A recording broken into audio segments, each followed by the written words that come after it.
Okay. So, magandang umaga po sa lahat ng taga-subaybay ng ating programa na Bread of Life.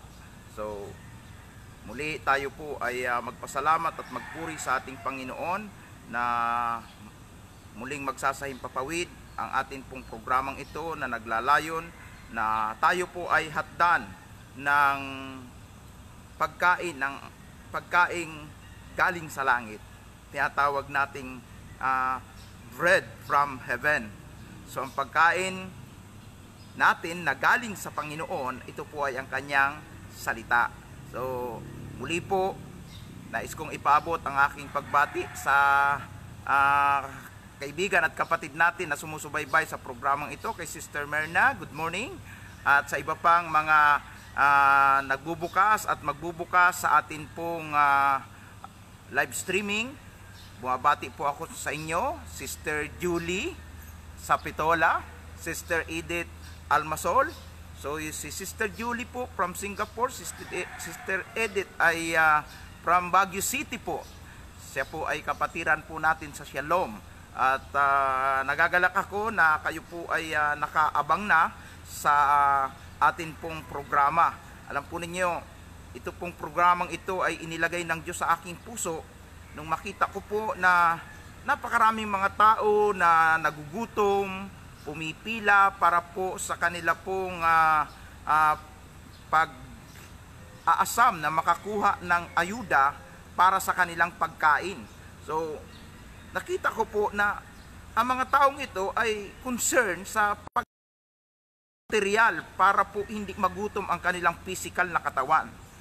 Dahil po lockdown po at hindi po open ang mga church na mag-service, nakita ko po na may kagutuman na nararanasan ang lahat ng mga kapatid sa pananampalataya.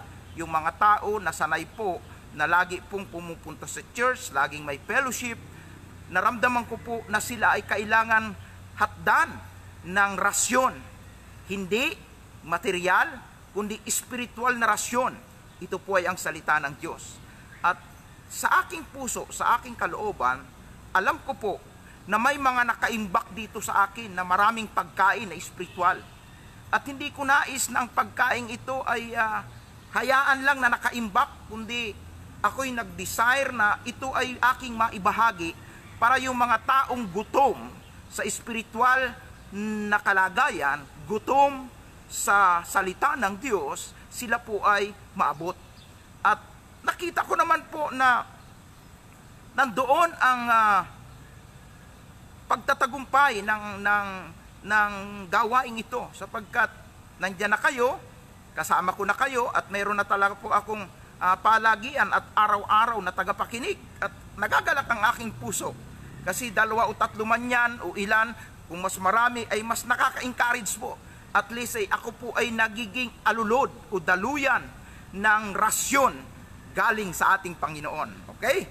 Ngayon po ay atin pong simulan na pong pagsalusaluhan ang atin pong paksa na tatalakayin, at muli nakatutok po tayo sa paksa na tinatawag nating biblical lockdown, at ito po ay yung lockdown na nangyari kay John the Beloved doon sa pulo ng Patmos, na kung saan ay inihayag ng Panginoon ang mga bagay na mangyayari o mga kaganapan na magaganap sa huling panahon.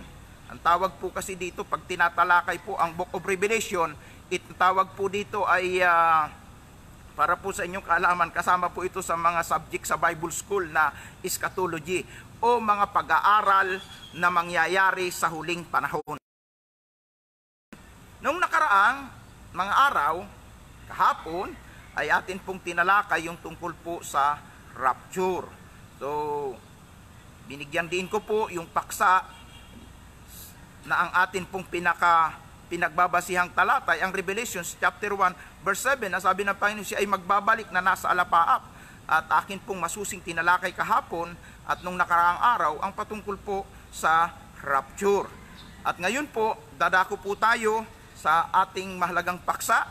Matagal-tagal din po ito, hindi ako nagkamali, mga 7 days tatalakayin natin ang kahulugan ng 7 ilawang ginto, na kung saan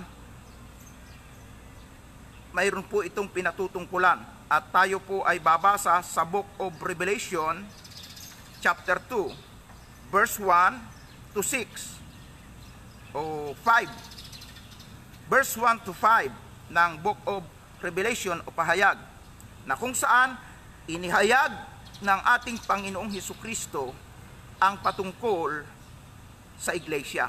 Okay?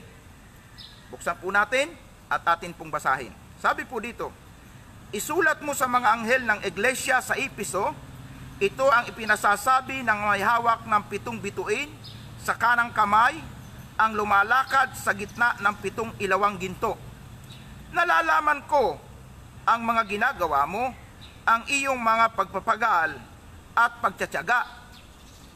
Alam kong namumuhi ka sa masasama, sinubok mo ang mga nagpapanggap na apostol, at napatunayan mong sila'y bulaan.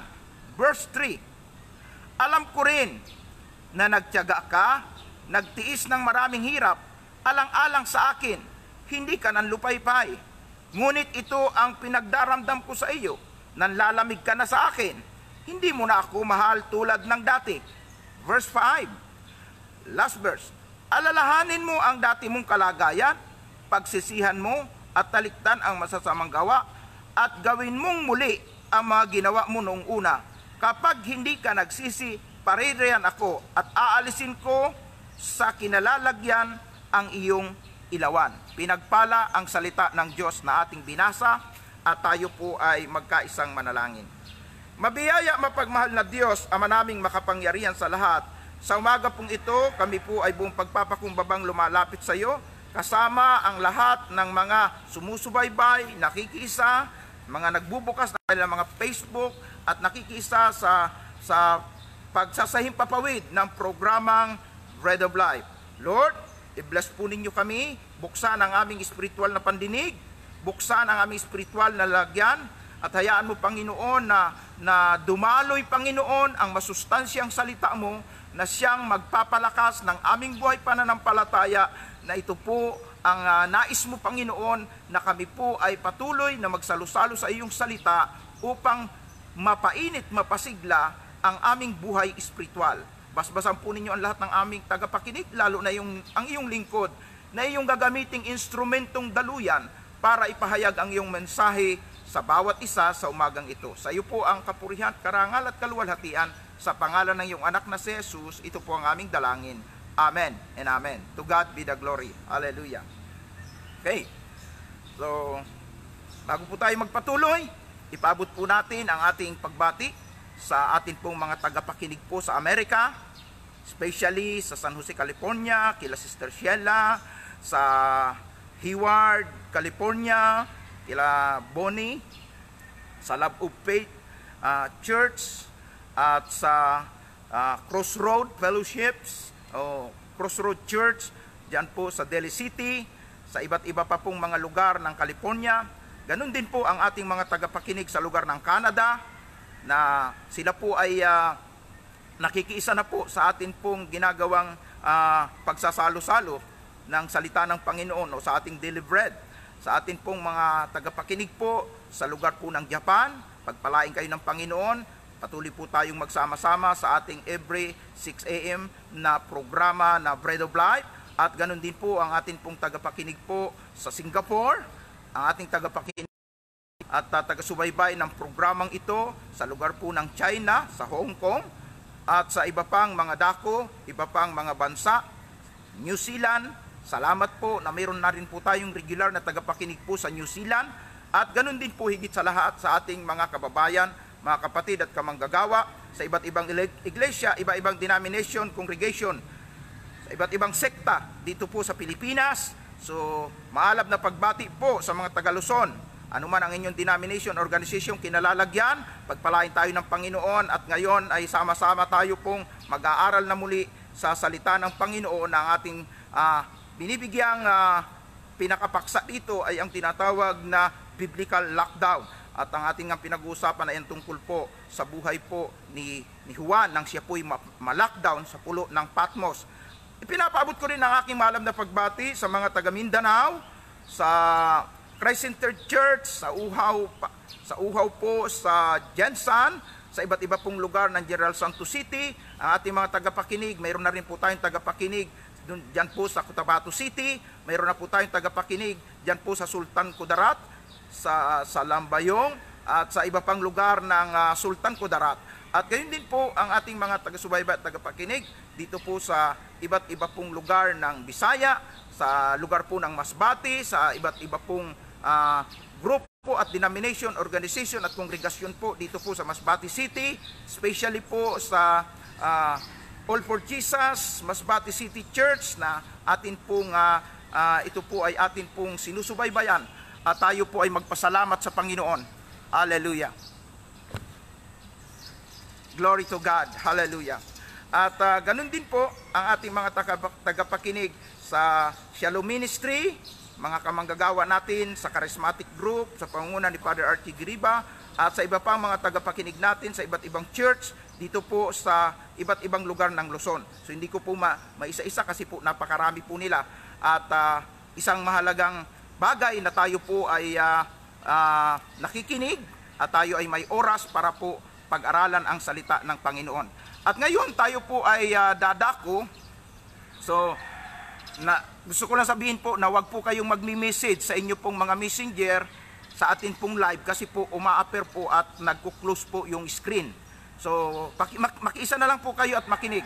At tayo po ay darako sa pagtatalakay po sa ating pinaka-main topic ngayon, ang kahulugan po ng 7 ilawang ginto ay patungkol po sa tinatawag na 7 iglesia.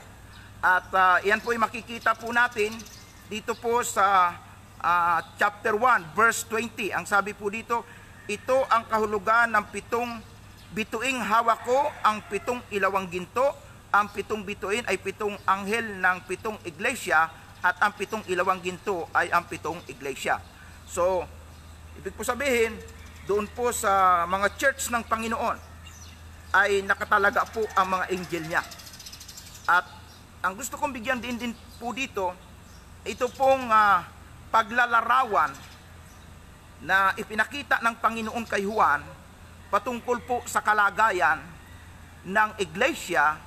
Hindi po ito yung iglesia na may pangalang Iglesia ni Cristo, bagamat tama yung pangalang Iglesia ni Cristo, kaya kaso lang po yung denomination po, yung sekta, yun po ang may pagkakamali. So, ibig po sabihin, itong iglesia, tumutukoy po ito sa kalipunan o grupo ng mga tao na tinawag ng Panginoon na naging mananampalataya, tinatawag na believer of Christ. So, inilarawan kay San Juan ang kalagayan ng iglesia o ng mga mananampalataya sa huling panahon. 7 pong iglesia itong pinadalhan ng sulat na dito makikita natin ang kalagayan ng iba't ibang simbahan. At simulan po natin ito pong sinulat, chapter 2 sa verse 1, na kung saan ang sulat po ay patungkol sa iglesia ng Efeso. Hindi po ibig sabihin na kung ang pagkakasulat ay naka-address sa aklat ng Efeso, ay hindi na po pwedeng gamitin ng iglesia sa Amerika, iglesia sa Europa, iglesia sa iba't ibang panig ng mundo, kasama na po ang Pilipinas. Kundi po, ito nga po ay paglalarawan lamang na ipinapakita kung ano ang kalagayan ng mga simbahan ngayon.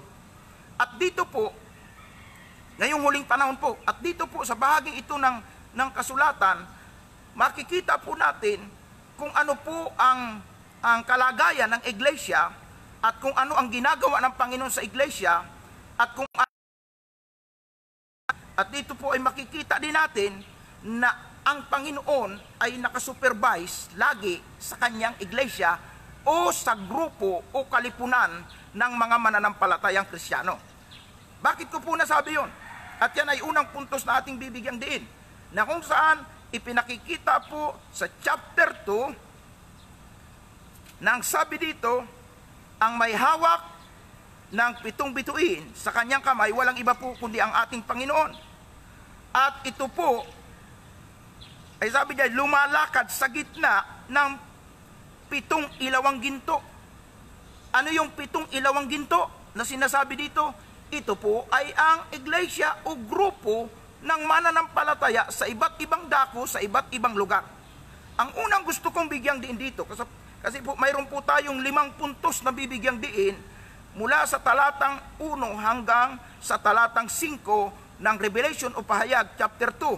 Ang una ko pong gustong bigyang diin, mga kapatid, mga iniibig kong mga tagapakinig at taga-subaybay sa programang ito, ang Panginoong Hesus ay kasama sa bawat gawain ng iglesia. Ito po yung unang puntos. Saan po natin ito mababasa? Sa verse 1 po kasi, ang sabi dito, ito ang sinasabi ng may hawak ng 7 bituin. Ibig sabihin, yung bituin po, mga anghel. Ibig sabihin, kontrolado po niya yan. Nasa mga kamay niya yan. 7 anghel na ito po ang inatasang mag-supervise sa mga church. Okay. Na ang sabi po dito, ang may hawak ng 7 bituin sa kanyang kanang kamay ay lumalakad sa gitna ng 7 ilawang ginto. Ano po ang ibig sabihin po noon? Na ipinakikita po ng ating Panginoon na ang bawat iglesia na ipinakikita dito na inihalin tulad sa ilawan, 7 ilawang ginto. Pero isa lang muna po itong ating binibigyang diin. Sabi dito, lumalakad siya sa 7 ilawang ginto. O iklaro natin yung kahulugan na ang Panginoon ay nandun at sumasama, nakasupervise sa iglesia o sa mga mananampalataya. Ayan. So, kung ang Panginoon nakasupervise at lumalakad, nakikita, sinasamahan ang kanyang iglesia o mga grupo ng mananampalataya, nangangahulugan po ito na walang anumang pangyayari na mangyayari sa kanyang iglesia o sa grupo ng mga mananampalataya na hindi alam ng Panginoon. Amen. Kabilang sa lahat ng mangyayari, lahat yan ay hindi nalilingid sa Panginoon. Nakikita niyan sapagkat sa paglakad natin, nandun ang Panginoon, kasama natin ang Panginoon. Hallelujah. Maliwanag po na yung may hawak ng 7 bituin, ibig sabihin, yung mga angel, kontrolado yan, nasa kamay yan ng Diyos, ay lumalakad sa gitna ng 7 ilawang ginto. Ang 7 ilawang ginto ay ang iglesia o grupo ng mananampalataya na sa buhay ng bawat mananampalataya, ang Panginoon ay nakasubaybay. Klaro yan, nakasubaybay. Lumalakad siya. Kaya ang sabi ng Panginoon, saan man ang 2 o 3 na merong fellowship, nag-uusap sa kanyang pangalan, siya'y nandun. Hallelujah. O di maliwanag, nakasama ng mananampalataya ang Panginoon. Sa tuwing gumagawa tayo ng mga fellowship, ay ngayon, mga prayer meeting natin, cancel. Mga church services natin, cancel. So wala tayong mga gathering. Pero itong ginagawa natin ngayon, nakikita ng Panginoon, nakasupervise siya sa atin, kilala ka niya, alam niya ang puso mo, alam niya pinagdadaanan mo, alam niya ang problema mo, walang bagay na nalilingid sa kanya. Sapagkat ang sabi niya, siya'y lumalakad doon sa 7 ilawan, na ang 7 ilawan ay mga mananampalataya ang tinutukoy, na lahat ng pangyayari, nakikita niya, hindi nalilingid. Nakasupervise siya sa atin. Yan po ang unang makikita natin dito po sa chapter 2 ng Book of Revelation na inihayag kay John the Beloved. Pangalawa, na gusto ko pong bigyan diin, sabi po doon sa verse 2, nalalaman ko ang mga ginawa mo, ang iyong mga pagpapagal, ang pagtsatsaga. Alam kong namumuhi ka sa masasama, sinusubok mo ang nagpapanggap na apostol, napatunayan mong sila'y bulaan. Ano yung pangalawang puntos na makikita natin, na ipinakikita at inilarawan kay Juan patungkol po sa iglesia? Sabi po dito, Efeso, sa iglesia ng Efeso, na ibig sabihin po nito, hindi po ito talaga naka-address lang doon, kundi ang kahulugan po nito, inilalarawan lang po kung ano po ang mga kaganapan at nangyayari sa bawat mananampalataya. Okay. Ano po yung pangalawang makikita natin na puntos na gusto kong bigyan din? Pinahahalagahan ng Panginoon ang bawat ginagawa ng kanyang iglesia. Ano-ano yon? Ang sabi po dito, pagtsatsaga, pagtitiis, paninindigan. Tatlo yung aking binigyang din. Bakit po? Yun po yung binabanggit dito. Nakikita ko ang iyong pagtsatsaga, nakikita ko ang iyong pagpapagal, nakikita ko na ikaw'y namumuhi sa masama. Ibig sabihin, ikaw ay naninindigan sa mabuti o sa tama at sinusubok mo ang mga bulaang apostol. So, ibig sabihin, naninindigan. So, tatlo yung binibigyan din natin dito sa ikalawang puntos na kung saan ipinakikita po na ang lahat ng mga sakripisyo, sabi doon, ang pagtsatsaga mo, ang pagtitiis mo, lahat yan ay hindi lingid sa akin. Hallelujah. Kaya nga po mga iniibig ko mga kapatid, kung kayo ay may mga ginagawang sakripisyo para sa Panginoon, mga pagsiservisyo para sa Panginoon, mga pananalangin para sa Panginoon, mga pag-aayuno para sa Panginoon, mga paghayo, mga pagsuporta, mga pagtulong niyo para sa gawa.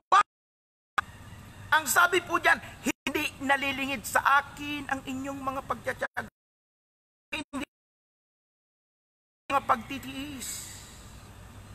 Ibig sabihin, nakikita ni Lord. Hindi man i-appreciate ng sino mang tao. Maaring hindi bigyang pansin ng mga kasama mo sa simbahan, ng mga kamanggagawa mo. Hindi pansinin ng pastor ang iyong mga sakripisyo, ang iyong mga ginagawa. Pero ang sabi ng Panginoon, nakikita ko. Kung ikaw ay nagtsatsaga, kung ikaw ay walang tsaga, kung ikaw ay hindi nagtitiis, kung ikaw ay nagtitiis, kung ikaw ay nagbibigay, kung ikaw ay tumutulong, hindi man pansinin ng tao, ng kasama natin sa simbahan, hindi man pansinin ng ating mga mahal sa buhay na para bang, libangan lang ika yan. Wala lang ikang magawa, kaya ginagawa yan. Minsan ganun sasabihin sa atin, kaya yan pumupunta dyan sa lugar ng mga mahihirap kasi naiinip na yan sa bahay eh. Yung ginagawa na yan, ano yan, pakitang tao lang yan. Minsan ganun ang tao eh. Pero ang Panginoon, nakikita niya, ang sabi doon, nakikita niya. Kung ikaw ay gumagawa ng mga gawain para sa Kanya. Nakikita niya kung ikaw ay umaagri at nagdi-disagree sa mga hindi tama. Sabi doon, sinusubok mo ika yung mga huwad na mga apostol o mga manggagawa o mga mangangaral. Ibig sabihin, mayroon kang ginawang mga pagsusuri. Sabi ng Panginoon, nakikita ko yan. Hindi lingid sa akin yan. Ang iyong mga sakripisyo, ang iyong mga pagpapagal para sa Kanya. Nasa aklat naman po yan ng 1 Corinthians 15:58 na sinasabi po sa unang Korinto 15:58, ang sabi diyan, huwag kayong manghimagod sapagkat ang lahat ng inyong pagpapagal ay hindi nalilingid sa Panginoon. Lahat po yan ay alam ng Panginoon.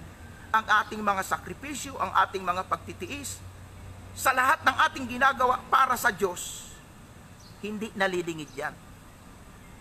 Okay.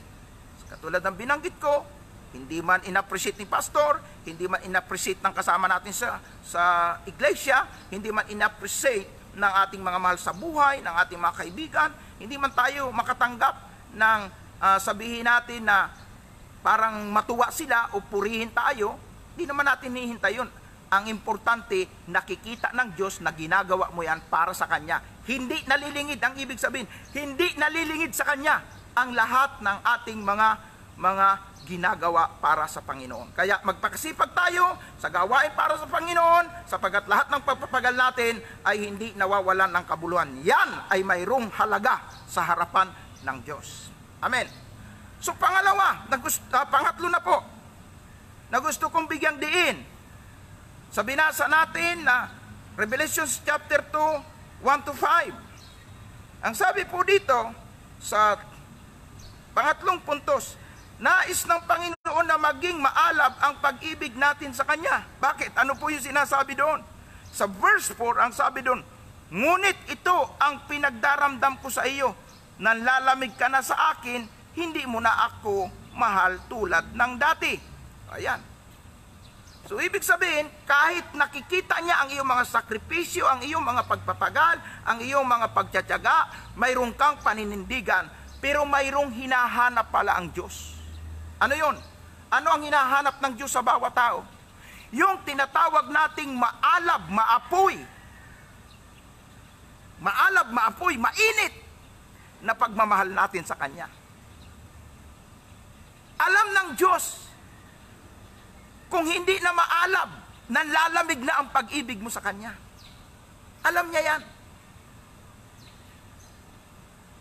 Paano natin ilalarawan yung isang taong mayroong maalab na pag-ibig sa Diyos?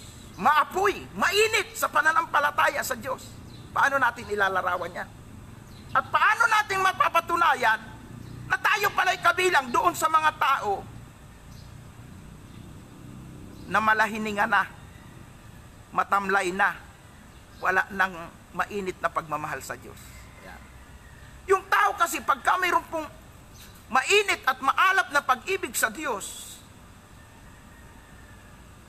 iinihalin tulad po yan doon sa isang taong na in love. Di ba, doon sa mga binata o sa mga dalaga, kapag kayo po ay nakadama ng first love, excited po kayo na laging makita yung taong minamahal nyo. Di ba?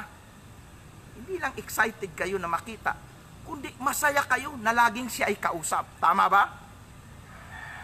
At minsan, kahit na po, magkahiwalay na kayo,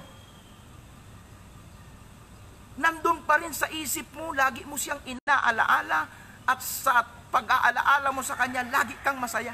Kaya nga, pag ang tao in love, blooming, ba? So, ang tingin niya, parang kulay rosas lagi ang kanyang paligid.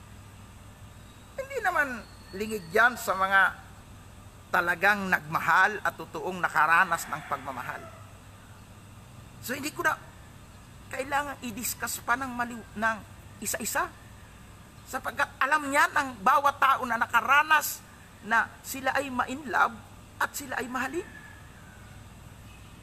So katulad ng mga binanggit ko, masaya ka na laging kausap yung mahal mo, excited ka na lagi siyang makita, at kahit malayo siya, laman siya ng iyong isip at ng iyong puso. Alam nyo ba na ito yung nais ng Diyos sa bawat tao? Pag sinabing excited ka na laging kausap yung mahal mo, kung mahal mo ang Panginoon, lagi kang magpipray sa Kanya. So kung ikaw ay hindi na nananalangin, tamad ka ng manalangin, yun ang ibig sabihin ng Panginoon. Nawala na yung unang pag-ibig mo, nanlalamig na yung pagmamahal mo, nanlalamig na ang buhay panalangin mo. Ayan. Yung excited ka na laging pakinggan ang kanyang mga salita. Kasi po, sa pamamagitan po kasi ng Biblia, kinakausap tayo ng Diyos, nangungusap siya sa atin, at sa pamamagitan din po nito, nakakapagpahayag tayo ng ating kalooban sa pamamagitan naman ng prayer.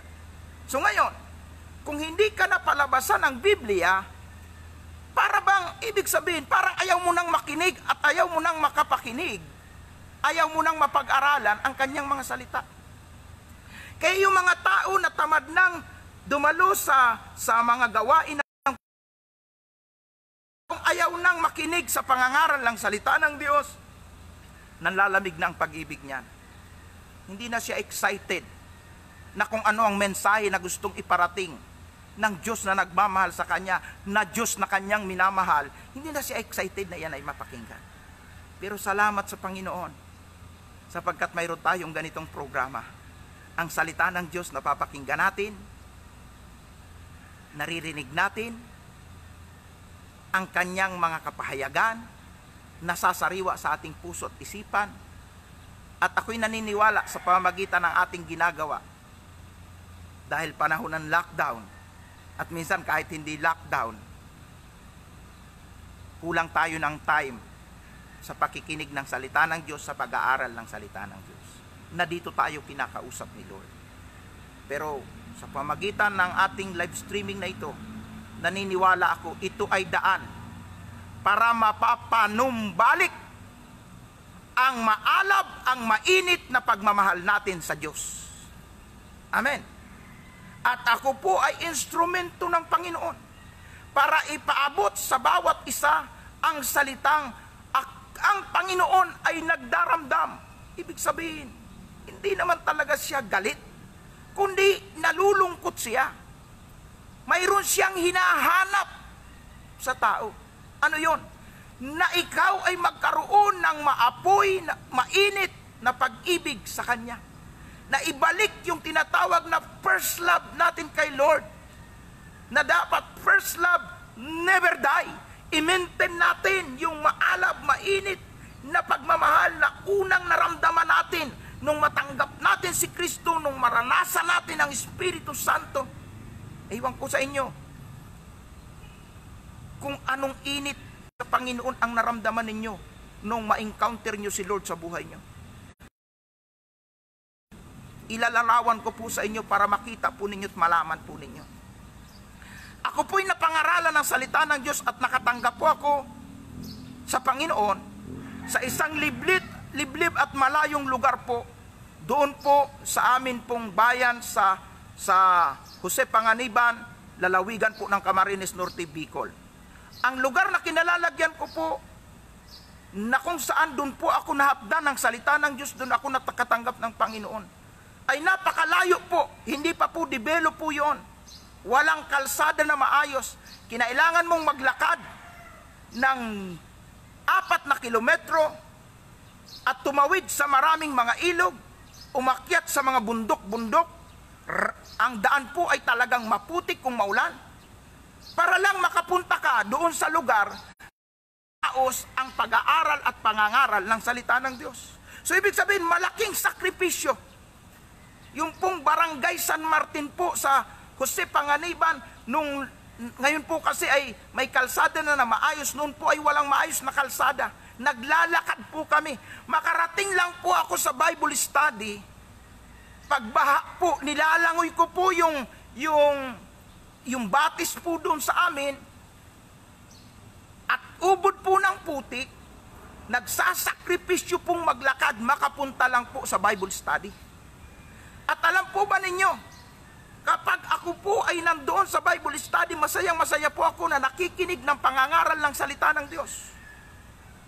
At kapag ka natapos na po, kasi tuwing linggo ng hapon yon, natapos na ang aming Bible study, at uuwi na po ako sa amin, kinukutya po ako minsan ng ibang mga kabarangay ko at sinasabi nila, nasira na daw ang ulo ko, nagbago ako ng relihiyon. So yung iba po lumalayo. Aba, may mga masasakit pa po akong narinig na mga ito po ay mga opisyal ng barangay na sinabi, yan, dahil yan ay nagbibibliya na. Iba na ang reliyon niya, dapat lumayas na yan dito sa lugar natin. O yun, matindi yung persecution. At yung iba naman sinasabi, mga kamag-anak ko pa, ay hindi ko nakikilalaning pamangkin ko yan. Nag-iba na ng reliyon niya. Ganun po katindi ang persecution na naranasan ko. Pero hindi po ako natinag, hindi po ako na-discourage doon sa kanila pong mga pagpipersecute sa akin. At itinuloy ko po ang pagdalo at pag-aaral ng salita ng Panginoon. Hanggang sa ako po ay nabaptize ng Holy Spirit. At nung mabaptize po ako ng Holy Spirit, sa murang gulang ko po na 18 taon, ako po ay nagsisimula na pong sumama sa mga misyon. At hindi pa po ako marunong talaga mangaral. Ang ginagawa ko po, bumabasa po ako ng mga pamphlet na pinamimigay, at yung pong mga pamphlet na yun, nandun po nakalagay 4 na hakbang para sa kaligtasan, 4 na hakbang sa pagsisisi, 7 mahalagang bagay na dapat malaman sa buhay Kristiyano. Yung mga ganun po, binasa ko lang po yun sa mga tao. At ako'y pumupunta na po sa mga bahay-bahay ng aking mga kamag-anak at nagsishare na po ako doon. Sa edad ko pong 18 taon, 19 na taon, ngayon po kasi 55 na po ako. Can you imagine? 1982 po yun. So ang ibig sabihin, mga kapatid, mga iniibig kong mga kamanggagawa sa inyong lahat na nakikinig, mayroon po tayong tagapakinig ngayon sa California, sa San Jose, California, si Robert Flores. Kamanggagawa po natin yan, na ngayon ay nakikinig. So, ang ibig ko pong sabihin, mga kapatid, pag ikaw talaga in love kay Lord, mainit ang iyong pananampalataya sa Kanya. Mainit ang pagmamahal mo sa Kanya. Kahit na malayo, pupunta ka para lamang patuloy na makatanggap ng mensahe mula sa Kanya. Kahit na pinipersecute ka, pinagtatawanan ka, inaaglahi ka, sinasabi, lumayas na kayo, iba ng reliyon nyo, maraming mga persecution, iba-ibang mga masasamang salita ang narinig ko. Ay lalo na po nung nai-slay na po ako dahil napupuspos ako ng Espiritu Santo. Ang sabi nila, may sakit na ika na lulungawin yan. Ano yung lulungawin na ibig sabihin? Epilepsy.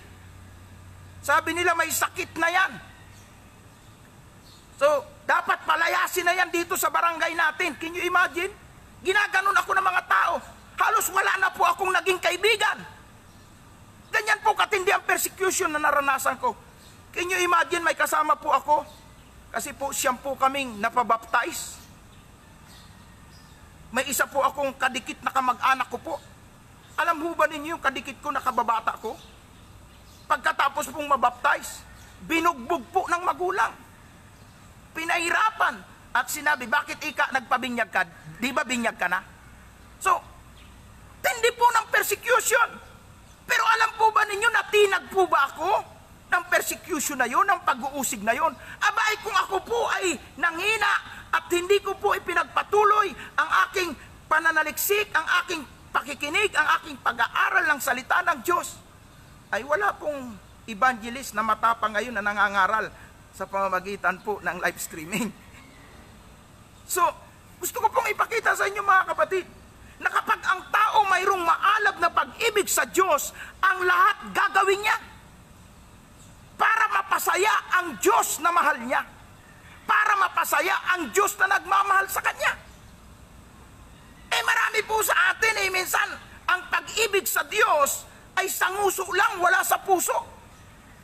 Pagdating sa persecution, pagdating sa problema, pagdating sa kahirapan, makikita mo na agad kung totoong mahal ng tao. Para din po yan sa mag-asawa eh.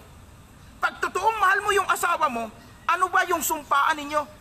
Magsasama kayo sa hirap at ginhawa. Sa sakit man, kadalamhatian, kalungkutan, magdadamayan kayo at hindi kayo maghihiwalay hanggang kamatayan. Di ba? Ganon ang sumpaan ng nagmamahalan. Sa tinatawag na matrimonyo ng pag-aasawa, na nag-iisang dibdib sila para patunayan na sila ay talagang nagmamahalan. So kung hindi totoo ang pagmamahal ng isang tao, halimbawa, nakipag-isang dibdib o nagpakasal siya, pagdating ng kahirapan, pagdating ng problema, hihiwalay siya, sabihin niya, hindi naman ito yung inaasahan kong buhay eh. Kung maghihirap din lang tayo, di wag na tayo magsama kasi hirap din lang eh. Kung ganitong may problema din lang, di na tayo nagkakasundo, di hiwalay na tayo. Hindi totoo yung pagmamahalan ninyo ang babaw ng pundasyon ng inyong relasyon. Sapagkat ang totoong nagmamahalan sa hirap at ginhawa, magdadamayan kayo. Ganyan din ang pagmamahal sa Diyos. Ang ibig sabihin, kahit na lockdown, kahit hindi ka na rasyonan ng gobyerno, kahit na nakakaranas ka ng pagtitiis, nakakaranas ka ng iba't ibang mga negative circumstances sa iyong buhay, hindi ka bibitaw, hindi ka magrereklamo, hindi ka magtatawa, magtatampo sa Diyos. Sapagkat anumang sitwasyon, pagtotoo ang pagmamahal mo, sasambahin mo pa rin at pupurihin ang Diyos. Amen. So, ikinukwento ko sa inyo yung buhay ko. Nung una ko pong ma-encounter si Lord, baliwala sa akin ang paglangoy sa baha, makapunta lang sa Bible study. Baliwala sa akin ang mga pag-uusik at pagkutya. Binaliwala ko po ang lahat ng yan. Bakit? Mas naintindihan ko ang pagmamahal ng Diyos at nadama ko po ang mainit na pagmamahal sa Kanya. At bunga po ng aking mga sakripisyo, pagmamahal sa Diyos at pagmamahal ng Diyos sa akin, ito po, hanggang ngayon, ako'y ginagamit ng Panginoon mightily sa pangangaral ng Kanyang salita. At nagbibigay ng encouragement sa lahat ng mga kamanggagawa, mga mananampalataya, na sa kaunting problema, gumigive up na, nagrereklamo na, kinukwestiyon na ang Diyos. Sabi ng Panginoon, sa ikalawang puntos na binigyan din, nakikita ko kung paano ka nagtitiis, nakikita ko kung paano ka nagtsatsaga, nakikita ng Panginoon. So sometimes, sa tao, hindi minsan na-appreciate. Diba? Minsan, gumawa ka ng 10 mabuti, may isa kang nagawang mali, yung 10 mong ginawang tama at mabuti, baliwala na. Ganyan ang tao. Pero ang Panginoon hindi niya nakakalimutan ang mga pagpapagal at paghihirap natin. Kaya nga alam ko kung ba't ako binuhay ng Panginoon o ako'y maaksidente, hindi kinalimutan ng Diyos ang aking mga sakripisyo, ang ipinakita kong alab ng aking pag-ibig at paglilingkod sa Kanya, na iniwan ko po ang lahat at ako po ay nagministeryo, naglingkod sa Panginoon, na hindi ko na nga po pinagtuunan na tapusin ang aking pag-aaral noon dahil sa talagang na-inlove ako kay Lord, ibinigay ko na yung buhay ko para mag full time sa ministry. Ano po ang ginawa ng Panginoon sa akin? Alam ho ba ninyo?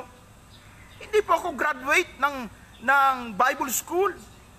Hindi po ako degree holder. Wala ho akong maipagkakalandakan na mataas na profesyon o narating na profesyon sa buhay. Isang bagay lang ang alam ko.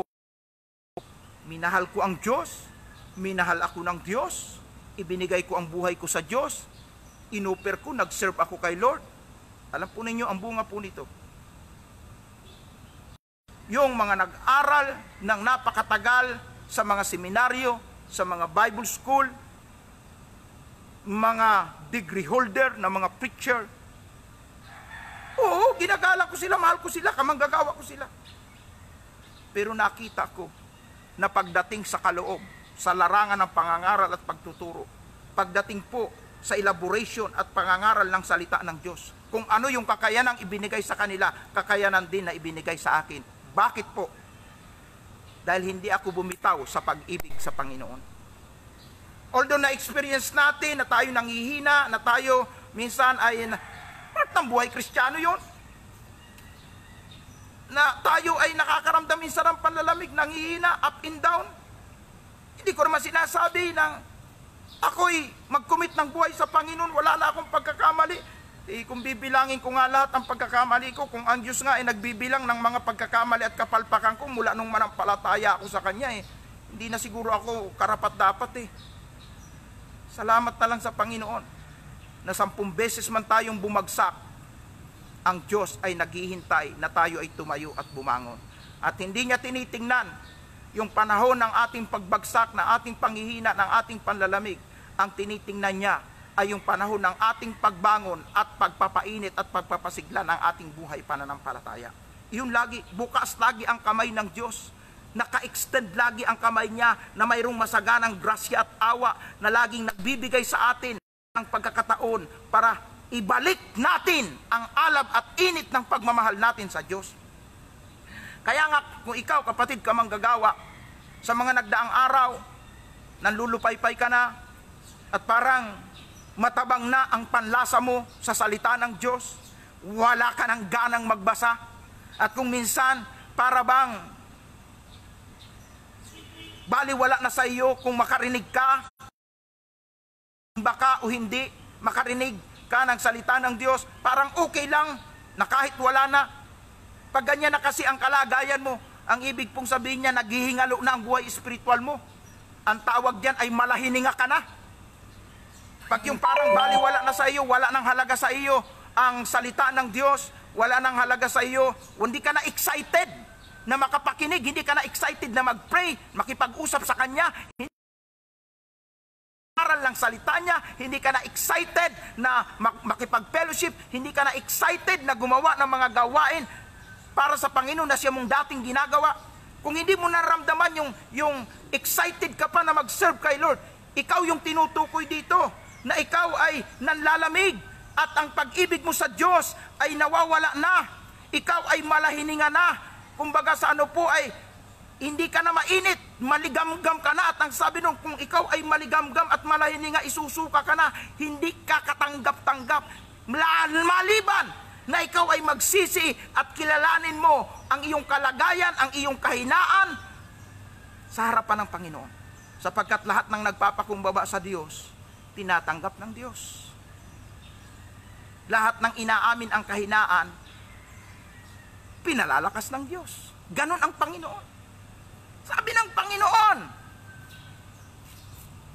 nagdaramdam ako, nalulungkot ako, hindi ako nasisiyahan, na wala na yung dati mong pagmamahal sa akin. Hindi ka na masigasig. Kung dati, lagi kang pumupunta sa mga gawain, involved ka sa mga misyon, sa mga evangelism. Dati kahit huling pera mo, gagastusin mo para lang makapunta sa gawain, para lang makatulong sa gawain. Pero ngayon, ang dami mo ng pera, ayaw mo pang magbigay sa gawain, ayaw mo pang magsuporta sa gawain. So ibig sabihin, nagbago ka na sa Diyos. Hindi ka nagbago na pabuti ng pabuti, kundi nagbago ka na tila ba nawawala talaga yung pagmamahal mo sa Kanya. Ang sabi ng Diyos sa Kanyang salita na ating binasa, ito'y pinagdaramdam ko. Hinahanap ko ang pagmamahal mo sa akin. Hindi mo na ginagawa yung dati mong ginagawa. Nung ako'y makilala mo, nung mag-commit ka ng buhay sa akin, na dati ang sipag-sipag mong manalangin, isang oras na, sabog pa ang luha mo, sabog pa ang uhog mo, pag ikaw'y nakikipag-usap sa akin. Ngayon, 5 minutes lang, 10 minutes, tinatamad ka na, inaanto ka na, natutulog ka na lang na hindi mo ako kinakausap. Iyan ang ipinagdaramdam ng Panginoon. Marami sa atin, sinasabi natin, mahal natin ang Diyos. Pero pagdating sa paglilingkod, ang tatabang ng ating panlasa, ang tatabang ng ating pandama, na para bang hindi na tayo excited. Pero pagdating sa mga partihan, mga handaan, ang sisipag natin, pagdating sa para sa tiyan natin, nawala yung pagiging totoong Christian, nagiging Christian na. Anong ibig sabihin po nun? Nakapokus ka na sa iyong sarili. Hindi ka na nakapokus kay Lord. Nakapokus ka na sa mga bagay ng mundong ito. Kalungkot pong isipin.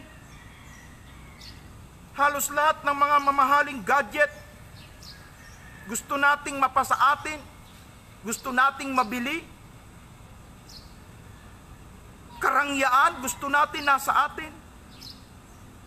Ang tanong, yung gusto ba ng Diyos, nakikita mo? Isa sa gusto ng Diyos, na nais ng Diyos, ayon sa mga talatang binasa natin, sa verse 4 ng Revelation chapter 2, ang ipinagdaramdam ko, hindi mo na ako mahal na tulad ng dati. Ibig sabihin, nakapokus ka na. Ang minahal mo na ay mga bagay para sa mundong ito, para sa mga bagay na hindi mahalaga sa Diyos. Sa tingin mo mahalaga. Isa lang ang mahalaga sa Diyos, kapatid, kamanggagawa, sino ka man, anuman ang kalagayan mo, anuman ang narating mo. Isa lang ang mahalaga sa Diyos. Ang mahalaga sa Diyos, magkaroon ka ng totoong pagmamahal sa Kanya. Sapagkat alam natin yan, na yan ay pangunahing utos, ibigin mo ang Diyos ng higit sa lahat. Kung totoo na ikaw ay may pagmamahal na totoo sa Diyos, bago mo gawin ang lahat ng iyong mga gagawin, makikipagniig ka sa Kanya. At lahat ng gagawin mo, titingnan mong mabuti sa Diyos na nagmamahal sa iyo, na Diyos na mahal mo. Kung alam mong makakapagpalungkot sa Diyos na nagmamahal sa iyo, gagawin mo ba? Diba? Hindi.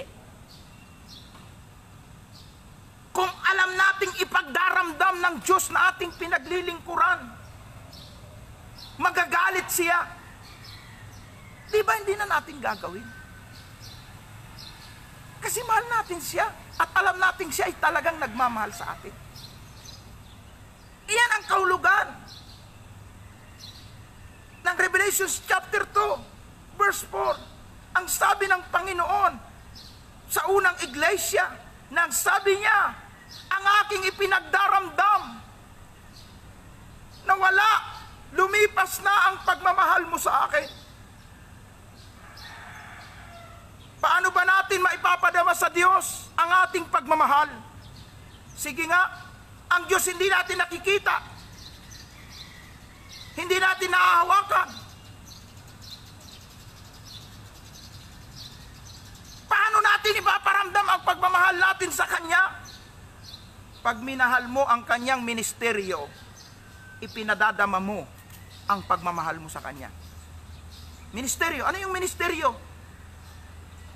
Gawain. Ministeryo, ministry. Ano yung ministry na dapat nating tangkilikin, suportahan at mahalin? Tulad halimbawa, nang sabi niya, ipangaral niyo ang Ebanghelyo sa lahat ng dako, sa lahat ng kinapal. Marcos 16:15. Ipangaral. O kung yan ang ministry, yung tinatawag na Great Commission, para maipadama mo yung pagmamahal mo sa Diyos, suportahan natin yan. Amen. Tangkilikin natin yan. At ang sabi ng Panginoon, pag itong mga manggagawa ko, tinanggap nyo, pinagmalasakitan nyo, hindi nyo ginawa yan sa tao, kundi ginawa nyo sa akin. Diba? Mateo 25:31 hanggang 42. Basahin nyo na lang. Kasi limited yung time natin. Ako'y nagutom, ako'y pinakain nyo, ako'y hubad, pinaramtan nyo, wala akong maisuot, pinaramtan nyo ako, nabilanggo, dinalaw nyo ako, nauhaw. Sabi ng mga matuwid, kailan nangyari yon? Ang gawin nyo sa mga kapatid kong ito at sa mga abang tao ay sa akin ninyo ginawa. Oh. Paano natin ipaparamdam ang pagmamahal natin sa Diyos? Mahalin natin yung mga tao na ginagamit sa ministeryo, tangkilikin natin. Oy, mga kapwa ko Kristiyano, mga kamanggagawa ko, kinukumusta nyo ba si pastor nyo? O mga church member, kinukumusta nyo ba si pastor nyo ngayon? Nagtatanong ba kayo, Pastor, lockdown tayo ngayon, may sinasaing ka ba dyan? Pastor, ano ba yung sitwasyon dyan? Kinukumusta nyo ba sila? O baliwala sa inyo, o kanya-kanya? Ay, bahala. Bahala sila. Basta ako mayroon, bahala sila. Wala sila, magtiis sila. Hindi pagmamahal yan sa Diyos. Sapagkat ang pagmamahal na hinahanap ng Diyos, ano po? Ibigin ninyo ang Diyos ng higit sa lahat, ibigin ninyo ang inyong kapwa, tulad ng pag-ibig nyo sa inyong sarili. Anong ibig sabihin po nun? Kung may pagmamahal tayo sa Diyos, siyempre, kung sino yung ambassador niya, mga lingkod niya, tutulungan natin, pagmamalasakitan natin. Pangalawa, na gusto kong makita ninyo, kung masaya kayo na mayroon kayong pagkain sa araw-araw, may ginagamit kayo araw-araw, i-check din ninyo yung inyong mga kapatid, yung inyong mga kamanggagawa, lalo na ang inyong pastor. Sapagkat ang pagmamahal po sa Diyos, hindi sa salita, nakikita yan. I-check nyo. At kung meron kayo, magiging masaya kayo na meron din sila. Lalo na ang mga kapatid natin sa pananampalataya. Amen? Huwag tayong mangontento na ang sasarap ng pagkain natin sa hapagkainan. Pero yung mga kinatawan ng Panginoon, mga representative ng langit, hindi natin kinukumusta. Ano ba ang kalagayan nyo dyan? May sakit ka ba? Kailangan mo ba ng gamot? Sabi ng Panginoon, nagkasakit ako, pinagmalasakitan ninyo ako. Ang tanong ng mga matuwid, basahin nyo ang Mateo 25. Beginning verse 31. Ang tanong ng mga matuwid, kailan nangyari yon? Ang gawin nyo sa mga kapatid ko. Sino yung mga kapatid? Lahat ng mga manggagawa ng Panginoon. Sabi ng Panginoon, sila ang mga kapatid ko. Ang gawin nyo pag malasakitan nyo ang mga abang tao, mga taong mahihirap, ginawa ninyo sa akin yan. Sa akin ninyo ginawa. Kaya kung mahal natin ang Diyos, may pagmamahal tayo sa Diyos, mainit ang pag-ibig natin sa Diyos, maalab tayo sa pananampalataya sa Diyos, huwag ipakita sa salita, ipakita sa gawa, patunayan nyo. Amen. Salamat po sa ilang mga kapatid na talagang hinihipo ng Diyos. Kasi po kahit papaano sila po ay ginagamit para po masuportahan ang aking pangangailangan ng pamilya ko. Ayaw ko po na ako lang ang makaranas noon. Gusto ko maranasan din po yan ng iba kong mga kamanggagawa. Kaya nga kung ikaw, nandyan sa Singapore, nandyan ka sa Japan, nandyan ka sa Amerika, nandyan ka sa Bisaya, nandyan ka sa Mindanao, nandito ka sa Luzon. Kung mahal mo ang Diyos, kumustahin mo yung mga lingkod ng Panginoon. Kumustahin mo yung mga pastor nyo. Kumustahin nyo yung mga kapatiran. Kung alam mong mayroon ka, i-share mo ang pagpapala, ang blessing na nasa iyo. Sa gayon, mapapasaya mo ang Diyos at masasabi ng Diyos, salamat, mahal mo pa rin pala ako. Pero kung hindi mo gagawin yan, sasabihin ng Panginoon, isa lang ang pinagdaramdam, hindi mo na ako talaga. Isa lang ang pinagdaramdam ko sa iyo, mahal mo lang sarili mo. Isa lang ang pinagdaramdam ko sa iyo, ang pagmamahal mo sa nguso lang, wala sa puso. Isa lang ang pinagdaramdam ko sa iyo, ang babaw ng pag-ibig mo sa akin. Kaya ano yung sabi po sa talatang 4? Nanlalamig na ang pag-ibig mo. At ano daw po ang dapat gawin ng mga taong malamig ang pag-ibig? Yung mga taong walang maalab na pagmamahal sa Diyos. Ano ang dapat gawin ng mga tao na ang pag-ibig sa Diyos ay sanguso lang at wala sa puso? Ito po, makinig kayo. Verse 5. Alalahanin mo ang dati mong kalagayan, pagsisihan mo at talikdan ang iyong masamang gawa. Masamang gawa po yung hindi mo na mahal ang Diyos. Hallelujah. Pagsisihan mo at talikdan ang iyong masamang gawa at gawin mong muli ang mga ginawa mo nung una. Kapag hindi ka nagsisi ay paririyan ako at aalisin ko sa kinagyan mo ang iyong ilawan. Ano pong ibig sabihin nito? Ang ibig pong sabihin nito, mga kapatid, tingnan mong mabuti. kung ano ang makapagpapasaya sa Diyos at kung ano yung nakakapagpalungkot sa Kanya. At para po matuwa uli ang Diyos sa atin, anong dapat gawin? Magsisiika kayo at sabihin nyo, Lord, pasensya po kasi nanlamig yung pag-ibig ko sa iyo. Nawalan ako ng ganang maglingkod. Hindi ako naging concerned sa church. Hindi ako naging concerned sa iyong mga manggagawa. Hindi ako naging concerned sa pangangailangan ng iyong ministry. Nakita ko lang ay ang pangangailangan ko. Ang sabi diyan, pagsisihan natin, kasalanan pala yun. Pag hindi mo na minahal ang Diyos ng totoong pagmamahal, nagkakasala ka sa Diyos. At ang sabi diyan, para tayo po ay maabsuelto, ibalik natin kung ano yung init at alab na dating ginagawa natin nang una nating ma-encounter si Lord sa buhay natin. Amen. Ibalik natin. Kung dati ikaw ay prayerful, pag-ibayuhin mo ulit. Kung dati tamad kang makinig ng salita ng Diyos, ibalik mo yun. O, ito na ang inyong lingkod. Umagang-umaga, laging naghahayin ng tinapay ng buhay. Ibalik mo.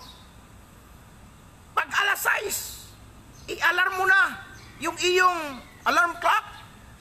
Sabi nga, ng isa nating tagapakinig dito, na tumutulong na din po sa inyong lingkod. Alam mo ika, Pastor, inalarm ko na yung aking orasan na pag alas 6 ay makasigurado ako na nakatune in ako sa programa mo. Wow! Aba, ay nakakataba ng puso na may mga ganong tao na talagang excited sila na pag umaga. Nakikita ko nga minsan 5:15 pa lang pag binuksan ko po yung aking Facebook, nakikita ko mga naka-online na Pagkatapos pag open po ng aking live agad uma-appear na sila sa screen. Nakikita ko po kayong mga uma-appear sa screen. Hindi ko na po kayo maisa-isa. So ibig sabihin talagang nakaramdam sila na pagkagutom at pagkauhaw. At iyan ay napakaganda na palatandaan na ikaw ay tao na may maapoy, may maalab na pag-ibig sa Diyos. Sapagkat ang tao na may totoong pagmamahal sa Diyos ay laging hinahanap na makarinig ng salita ng Diyos. Ang mga taong hindi sa Diyos, hindi dumirinig ng kanyang salita. Subalit, excited lagi na makarinig at makatanggap ng kanyang salita.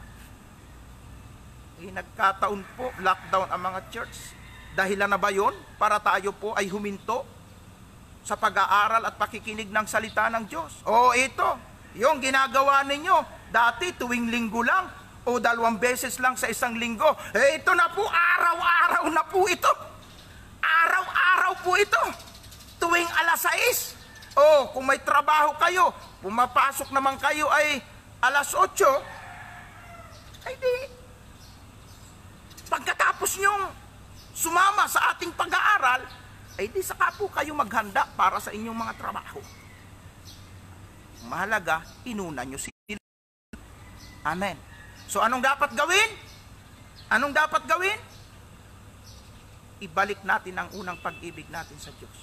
Pagsisihan natin ang ating pagkukulang, pagsisihan natin ang ating panlalamig sa pag-ibig sa Diyos, pagsisihan natin ang hindi natin pagganap ng ating mga responsibilidad sa Diyos. At pag ito po ay ginawa natin, muli mapapasaya natin ang Diyos. At ngingiti si Lord at sasabihin, ay salamat, naging prayerful uli ang anak ko. Ay salamat, excited na lagi ang anak ko na makapakinig ng aral at mensahe mula sa akin. Kasi before 6 a.m., gising na siya at nag-aabang na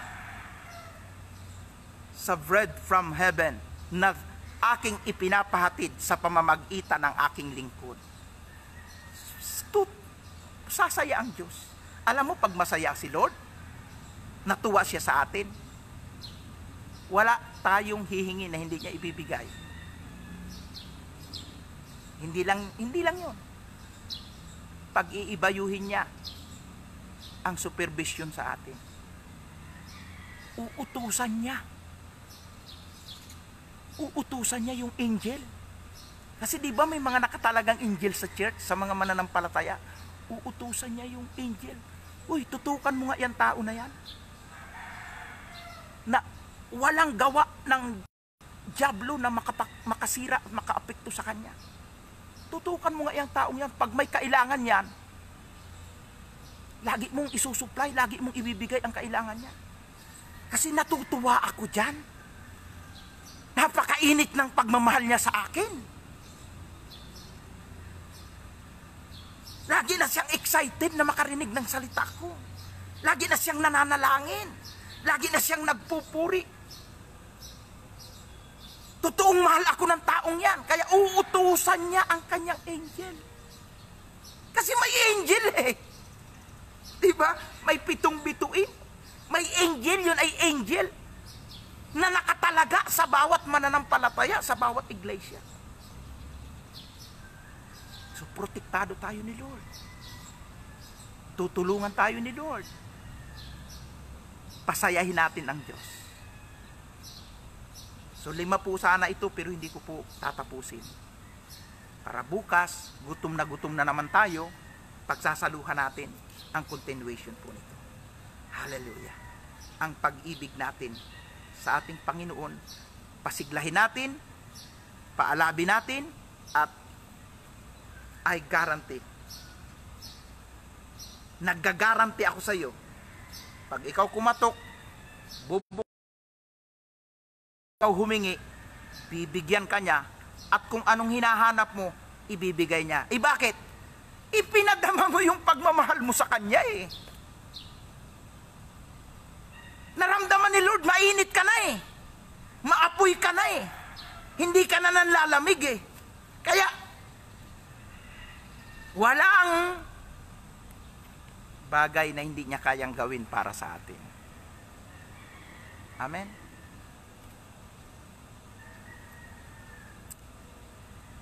Mas totoo ang Diyos sa pangako niya. Sisira sa pangako ang asawa mo, ang anak mo, mga taong pinagtitiwalaan mo, mga kaibigan mo, mga magulang mo. Sisira yan. Magmimintis. Pero ang Diyos, never siya na sumira sa kanyang pangako. Kaibigan, kapatid, magkaisa po tayo. Lalapit tayo sa Panginoon ngayon. At katulad na sinabi niya, pagsisihan nyo ang inyong mga panlalamig. Pagsisihan nyo ang inyong mga pagkukulang. Pagsisihan nyo ang inyong pagiging irresponsable. Pagsisihan nyo ang hindi nyo pagtangkilik sa gawain niya. Pagsisihan nyo ang hindi nyo pagmamahal sa mga manggagawa niya, sa mga sinugo niya. Lahat ng pagkukulang natin, pagsisihan natin. Dahil may babala. At bukas, yun ang tatalakayin natin. Babala ng Panginoon. Dahil sabi diyan, pag hindi kayo nagsisi, hindi nyo ginawa, hindi nyo ibinalik ang unang pag-ibig at pagmamahal ninyo sa akin, tatanggalan kita ng ilawan. Yun ang nakakatakot. Bukas yun ang tatalakayin natin. Yung babala sa mga taong matitigas ang puso, mga taong matitigas ang ulo, na nakatanggap ng liwanag ng Ebanghelyo ni Kristo, nakatanggap ng Espiritu Santo. Ang babala, pag hindi nyo ginawa, tatanggalan ko kayo ng ilaw. Tatanggalan ko kayo ng ilaw. Nasa verse 5 po yan. Bukas bibigyan din ko po yan. Paglakad sa liwanag, paglakad na nandun ang ilaw ng Diyos. Kaibigan, kapatid, magkaisa po tayo, lumapit tayo sa Panginoon. Kung ikaw ay first time na nakarinig ngayon, hindi ka talaga totoong nagmamahal sa Diyos, bukas ang kamay ng Panginoon. Gusto mo ba makiisa sa panalangin? At ating sabihin, Lord, naintindihan ko ang mensahe, hinahanap mo pala yung mainit na pagmamahal namin sa iyo. Tulungan mo kami, Panginoon, na maibalik namin ang sigla ng aming pananampalataya. Panginoon, tulungan mo kami, Panginoon, na magawa namin o gawin namin yung alam naming makapagpapasaya sa iyo. Sige po, mag-pray po tayong muli, magkaisa. At mamaya, sa inyong mga prayer request. Mabiyaya, mapagmahal na Diyos, Ama naming makapangyarihan sa lahat. Salamat po sa mga bahagi ng kasulatang binasa ng iyong lingkod, na amin pong pinagsaluhan ngayon at naging pagkain ng aming buhay espiritual ang tinapay ng buhay. Salamat sa iyong mensahe na nagbibigay ng encouragement sa amin. Naintindihan namin, Panginoon, ang iyong mga salita na nagsasabing, ikaw ay lagi nakasupervise sa bawat mananampalataya sa iyong iglesia. Lumalakad ka kasama ng iyong iglesia, kasama ng lahat ng mananampalataya. Salamat din, Panginoon, sa salita mong nagsasabi na lahat ng aming pagpapagal, pagtitiis, mga sakripisyo, paninindigan, hindi lingid sa iyo. Lahat ng yan ay ina-appreciate mo, Panginoon. Pinahahalagahan mo. Salamat din, Panginoon, sa iyong pangako na hindi mo kinalilimutan ang lahat ng aming mga ginagawa. Bagamat minsan hindi naaalala ng aming pastor, ng aming kaibigan, ng aming mga kakilala, ang kabutihan namin, pero ikaw, lahat yan ay nakikita mo. Salamat din, Panginoon, na naintindihan namin sa umagang ito sa pamagitan ng aming pag-aaral, na ikaw pala ay laging nakamasid sa amin at hinahanap mo, Panginoon, na magkaroon kami ng maalab, mainit na pag-ibig sa iyo. Lord, sorry. Pagpaumanhinan mo at patawarin kami, Panginoon, na minsan ang pagmamahal namin ay nagiging mababaw, na minsan ang pag-ibig namin ay sanguso at wala sa puso, na minsan ang pag-ibig namin ay sa sarili lang namin. Hindi namin maipadama ang pag-ibig na ito sa aming pastor, sa aming mga kamanggagawa. Lord, sorry po na ang pag-ibig namin hindi namin maipadama sa aming kapwa, sapagkat sinabi mo, Panginoon, ang ginawa namin sa mga abang tao, ang ginawa namin sa iyong mga manggagawa, sa iyong mga lingkod, sa iyo po namin ito ginagawa. Sorry, Panginoon, na yung amin pong mga panalangin ay hindi na po namin tuloy-tuloy na nagagawa. Patawad po, Panginoon, na minsan matabang na yung panlasa namin sa iyong salita, wala na kaming gana. Sorry, Panginoon, na minsan binabali, wala na namin ang mga pangangaral ng iyong salita. Patawad po, Panginoon. Lord, narito bukas ang aming puso. Hinihingi namin ang apoy ng Espiritu Santo. Ibaba mo sa loob ng aming pagkatao. Apuyan mo kami, Panginoon. Painitin mo ang dating pag-ibig namin. Ibalik mo, painitin mo ang aming buhay pananampalataya. Mula ngayon, Panginoon, ay maikomit namin ang aming buhay 100% na mapaglingkuran ka namin at mapasaya ka namin. Mapangiti ka namin, at ikaw ay maparangalan. At masasabi mo, Panginoon, napakabuti ng aking lingkod na ito, napakabuti ng anak kong ito, ako'y mahal na mahal niya, napakainit ng kanyang pagmamahal. Lord, nawa magawa namin ito, na masiyahan ka sa amin, na makita mo sa puso at kalooban namin, kaisipan namin, na kami ay mayroong mainit na pag-ibig sa iyo. At hindi ka na magdamdam, hindi ka na malungkot, hindi ka na magdaramdam, hindi ka na, Panginoon, magkakaroon ng reklamo sa aming pakikipagrelasyon sa iyo. Lord, thank you po sa iyong salita. Nanumbalik kami sa iyo, Panginoon. Kaya po, Lord, gusto ko, Panginoong, maramdaman uli ang yakap ng pagmamahal mo sa amin. Maramdaman namin, Panginoon, yung protection mo sa amin. Maramdaman namin, Panginoon, yung provision mo sa amin. maramdaman namin, Panginoon, na ikaw ay kasama namin. At maramdaman namin, Panginoon, yung angel mo na laging sumusubaybay sa amin. Salamat, Panginoon, sa iyong mga salita. Purihin, dakilain ka. Sa ngalan po ng iyong anak na si Jesus na aming tagapagligtas, ito po ang aming panalangin na may kalakip na papuri, pasasalamat, pagdakila. Sa ngalan ni Jesucristong tagapagligtas. Amen and amen and amen. To God be the glory, to God be the glory. Hallelujah, hallelujah. Para po sa inyong mga special request, hindi man po ninyo inilagay sa screen, pero nandyan sa puso't kalooban ninyo, ano po yung nais nyong ikatok natin sa luklukan at trono ng Diyos, sa pintuan ng langit? Ilapit na problema. So, yung aking pinsan sa Batangas, sabi niya, ang prayer request niya, gusto niya makabalik na sa trabaho at mag-resume na yung work nila. Eh yan naman po ay prayer ng marami pong mga manggagawa natin kasi nga po sa tindi po ng lockdown. So yung iba po, siguro po ang prayer request nila ay manatiling malusog at malakas sila. Pero gusto ko po higit sa lahat sa spiritual na aspeto. At matugunan yung lahat ng pangangailangan para sa pamilya.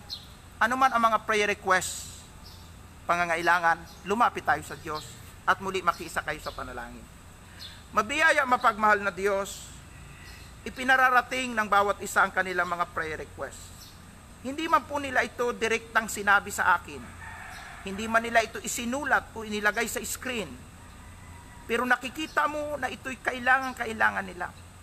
Ako nang iyong lingkod ay nakikiusap at nananalangin. Paboran mo ang bawat pangangailangan ng mga kapatid at mga kahilingan nila ngayon. Sagutin mo sila, Panginoon. Ang aking pinsan, si Larry, ang prayer request niya, mag-resume na ang trabaho at muli manumbalik ang normal na sitwasyon. At alam kong ito'y prayer request ng marami. Lord, in the name of Jesus, Thy will be done, O Lord. Will mo, kalooban mo ang mangyari na maayos na ang mga problema namin na nararanasan sa coronavirus, sa pandemic na ito, sa lockdown na ito, na lahat kami ay sabik na maibalik na ang normal. Subalit kung ano ang nais at kalooban mo, nirerespeto po namin. Ikaw ang masusunod. Ang sa amin po ay apelasyon lang. Alang-alang sa mga naghihirap, alang-alang sa mga tao na grabe na po ang nararanasan na mga pagtitiis. Nawa po ay matapos na po ang matinding krisis na ito, bunga ng coronavirus. Kaagad-agad ay madiscover na ang mga solusyon, ang vaccine na gagamot sa mga may sakit para sila po ay gumaling.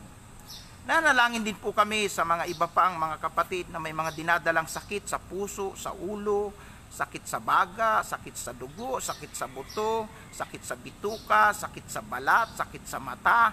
Lahat ng mga sakit, rayuma man, arthritis man yan, asthma, o ano pa mang mga sakit, sa pangalan po ni Jesus, nagdideclare kami ng miracle healing at nananampalataya na ikaw ang dakilang doktor at manggagamot na walang sakit na hindi mo kayang pagalingin dahil ikaw ang Diyos na may akda ng buhay namin. Lord, I declare ng miracle healing in the name of Jesus mula ulo hanggang talampakan, maranasan po ng bawat isa, ng bawat mga tagapakinig ko sa pangalan ni Jesus. Receive your healing in Jesus' name. At gayon din po, Panginoon, sa mga mabibigat na mga problema, suliranin sa asawa, sa maging sa pananalapi, sa trabaho, ano pa mang mga pangangailangan, naniniwala kami, ikaw ang Diyos na sumasagot. Ikaw ang Diyos na laging nakikinig sa bawat hinain at dalangin ng iyong mga anak. Solusyonan, ikaw ay Diyos na siyang Diyos na nakakaalam ng lahat at siyang Diyos ng solusyon. Salamat sa iyo po namin pinagkakatiwala ito, sa iyo ang pinakamataas na karangalan at kapurihan. Sa pangalan po ni Jesucristo ang aming tagapagligtas, kaisa ng Banal na Espiritong naghahari noon at ngayon at magpakailanman, ito po ang aming panalangin. Amen and amen. God bless you po sa lahat ng ating mga tagapakinig. Minsan po ay sumusobra po tayo ng 1 oras, pero Basta po masarap ang pagkain eh. Kahit huwag tayo maging stricto sa time. Ang importante, mabusog ang ating buhay espiritual at maging malakas. Maging matatag tayo sa ating buhay pananampalataya.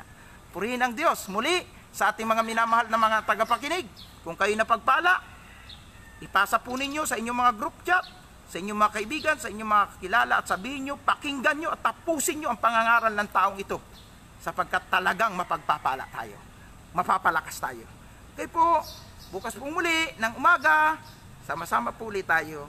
Salamat po sa inyong pagsubaybay at patuloy na pagsuporta sa gawain ito. Ang inyong lingkod, Evangelist Rodrigo Bacos, ay bumabati ng isang pinagpaalang araw sa inyong lahat.